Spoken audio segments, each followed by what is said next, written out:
जय श्री कृष्णा। राधे राधे। कार्तिक मास की शुक्ल एकादशी को मनाई जाती है देवउठनी एकादशी, जिसे प्रबोधिनी एकादशी या देवोत्थान एकादशी भी कहा जाता है। यह वह पावन दिन है जब भगवान श्री हरि विष्णु 4 महीने की योग निद्रा से जागते हैं। इन 4 महीनों को चातुर्मास कहा जाता है। इस अवधि में भगवान विष्णु पाताल लोक में राजा बलि के यहाँ विश्राम करते हैं और जब जागते हैं तो ब्रह्मांड में शुभता, मंगल और भक्ति का नया सवेरा होता है। तो आज की इस वीडियो में हम आपके लिए लेकर आए हैं देवउठनी एकादशी व्रत कथा। तो व्रत कथा आरंभ करते हैं। कहा जाता है जब भगवान विष्णु शयन करते हैं तो सृष्टि का संचालन धीमा पड़ जाता है। माता लक्ष्मी चिंतित होकर पूछती हैं, प्रभु जब आप 4 महीने सोते हैं तब भक्त आपकी आराधना कैसे करें? तब भगवान विष्णु कहते हैं, हे लक्ष्मी, जो भक्त चातुर्मास में संयम रखता है, भोजन में सादगी और मन में भक्ति रखता है, उसकी हर प्रार्थना मैं जागते ही सुनता हूँ। अब आगे शुरू करते हैं मुख्य कथा। राजा बलि और वामन अवतार की गाथा। पुराणों के अनुसार एक समय राजा बलि नामक असुर राजा था। वे अत्यंत पराक्रमी, दानी और कर्तव्य परायण था। उसकी दानशीलता ऐसी थी कि कोई भी याचक खाली हाथ नहीं लौटता था। राजा बलि के यश और दान से तीनों लोग प्रभावित थे। यहाँ तक कि देवता भी उसकी कीर्ति से भयभीत हो उठे। देवगण इंद्र सहित भगवान विष्णु के पास गए और बोले, राजा बलि ने स्वर्ग तक अपना अधिकार कर लिया है, कृपया आप पर प्रभु हमारी रक्षा करें। भगवान विष्णु मुस्कुराए और बोले, जब दान से किसी ने लोग जीते हैं तो उसे बल से नहीं, नीति और प्रेम से जीतना उचित है। फिर उन्होंने वामन अवतार लिया, एक छोटे ब्राह्मण बालक का रूप। वामन देव कमंडल और छाता लेकर राजा बलि के यज्ञ में पहुँचे। राजा बलि ने उन्हें देखा और कहा, स्वागत है ब्रह्मचारी देव, बताइए क्या चाहेंगे? वामन देव ने कहा, राजन, मुझे केवल 3 पग भूमि चाहिए जहाँ मैं अपने पांव रख सकूं।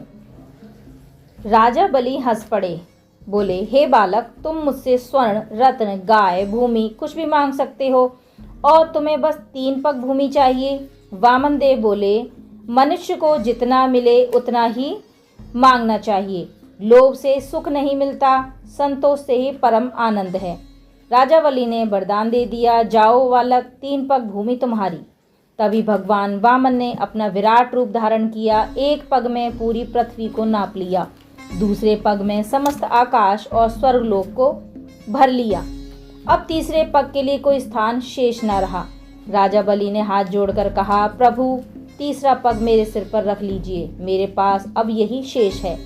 भगवान विष्णु प्रसन्न हुए और बोले, राजा बलि, तुम महान दानी हो, तुमने सब कुछ मुझे समर्पित कर दिया। मैं तुम्हें वरदान देता हूँ कि मैं पाताल लोक में तुम्हारे पास निवास करूँगा और जब तक मैं सोऊंगा तुम्हारे लोक में ही रहूँगा। इस प्रकार भगवान विष्णु आषाढ़ शुक्ल एकादशी को शयन करते हैं और 4 महीने बाद कार्तिक शुक्ल एकादशी को जागते हैं। इस जागरण दिवस को ही देवउठनी एकादशी कहा जाता है। आगे जानते हैं देवउठनी एकादशी का महत्व और उसका भावार्थ। इस दिन भगवान विष्णु के जागरण से समस्त लोकों में शुभता का संचार होता है।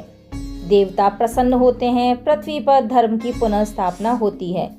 कहा गया है, जो इस दिन व्रत रखे, कथा सुने या दीपदान करे, उसे सहस्त्र यज्ञों के समान पुण्य प्राप्त होता है। इसी दिन से विवाह, गृह प्रवेश, यज्ञ आदि शुभ कार्यों की शुरुआत की जाती है और इसी दिन तुलसी विवाह भी मनाया जाता है, जो भक्ति और पवित्रता का प्रतीक है। आगे जानते हैं इस कथा का सार। देवउठनी एकादशी की कथा हमें सिखाती है कि सच्चा बल त्याग और विनम्रता में है। राजा बलि जैसे दानी भी परमात्मा की शरण लेकर अमर हो गए और भगवान विष्णु ने यह दिखाया कि जब तक मन में अहंकार नहीं मिटता तब तक मोक्ष नहीं मिलता।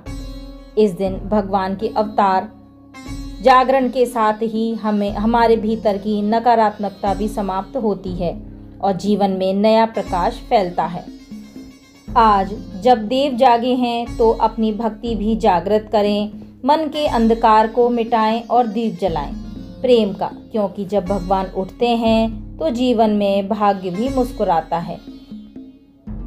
अगर आपको ये कथा और इसका संदेश अच्छा लगा हो तो इस वीडियो को लाइक ज़रूर करें, चैनल को सब्सक्राइब करें और कमेंट में लिखें जय श्री हरि विष्णु। तो यह थी आज की देवउठनी एकादशी व्रत कथा। तो मैं मिलती हूँ आपको अगली वीडियो में अगली कथा के साथ। तब तक के लिए जय श्री राधे, जय श्री हरि विष्णु।